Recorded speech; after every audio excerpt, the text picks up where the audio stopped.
Assalamualaikum warahmatullahi wabarakatuh. Alhamdulillah an amana bi ni'matil iman wal islam. Asyhadu an la ilaha illallah wahdahu la syarikalah. Asyhadu anna Muhammadan abduhu rasulullah nabiyya ba'dah. Allahumma shalli ala Muhammad wa ala alihi wa sahbihi ajmain amma ba'd. Qala Allah ta'ala fi kitabillah wa billahi minasyaitonir rajim. Bismillahirrahmanirrahim. Wa ma khalaqtul jinna wal insa illa liya'budun. Dan tidaklah aku, kata Allah, ciptakan manusia itu dan jin kecuali untuk beribadah kepadaku.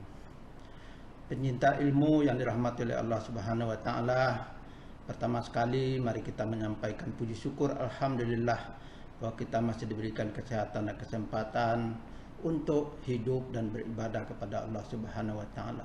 Kita berdoa semoga semua amal ibadah kita diterima oleh Allah Subhanahu wa taala dan musibah Covid ini cepat berlalu di bumi Allah ini, khususnya di Indonesia, agar kita bisa beraktivitas kembali normal seperti biasa.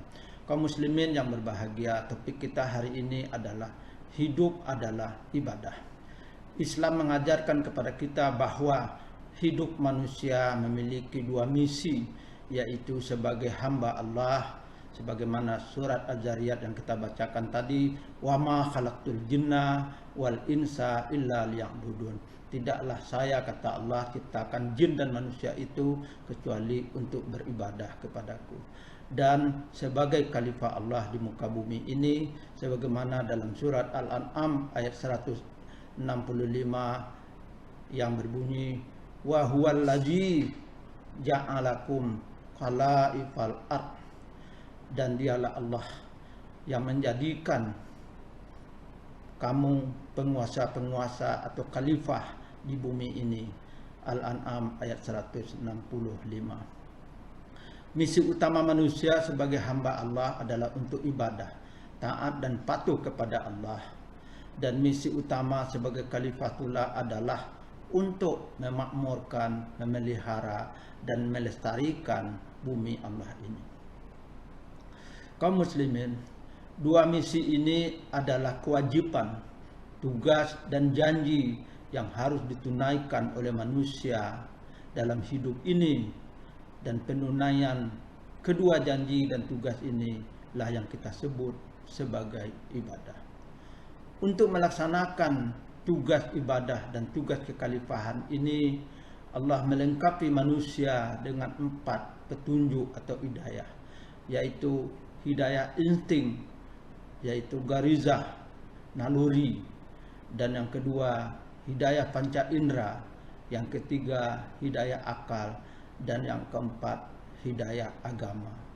Akal dan agama hanya manusia yang diberikan oleh Allah Subhanahu wa ta'ala. Makhluk Allah yang lainnya, tumbuhan, itu ada garizahnya, dan binatang ada garizah dan panca inderanya. Ibadah dalam Islam dapat dibedakan menjadi ibadah mahdah dan gairu mahdah, atau dikenal juga ibadah qassah dan ibadah ammah. Ibadah mahdah adalah semua ibadah yang dalilnya, rukun syaratnya, tata caranya, contohnya dan waktunya sepenuhnya berdasarkan wahyu atau nas Al-Quran dan hadis, seperti salat, puasa, zakat.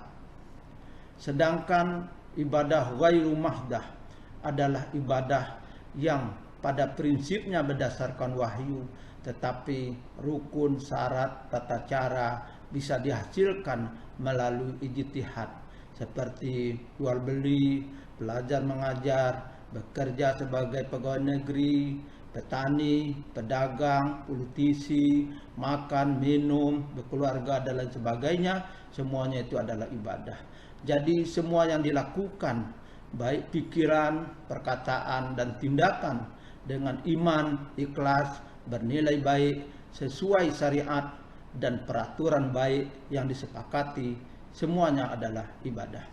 Atau dengan kata lain, semua yang dicintai Allah adalah perbuatan ibadah, seperti yang sudah kita jelaskan pada pembahasan yang lalu, hal-hal yang dicintai oleh Allah Subhanahu wa taala. Karena itu marilah kita jadikan hidup kita ini penuh dengan rangkaian ibadah. Mulai dari kita bangun sampai kita bangun kembali, hendaklah kita jadikan hidup kita ini penuh dengan ibadah. Karena itu kunci agar hidup ini penuh dengan ibadah, lakukan dengan iman, dengan ikhlas, dengan baik, sesuai dengan aturan. Karena itu marilah kita tunaikan semua ibadah ini sebaik-baiknya, baik ibadah mahdah dan gairu mahdah tadi, agar kita di dunia selamat dan di akhirat nanti pertanggungjawaban kita lancar dan diterima oleh Allah Subhanahu wa taala dengan balasan surganya yang abadi. Semoga Allah selalu memberikan bimbingan kepada kita agar kita dapat selalu menunaikan ibadah dengan sebaik-baiknya. Terima kasih, mohon maaf. Wabillahi taufiq wa hidayah. Wassalamualaikum warahmatullahi wabarakatuh.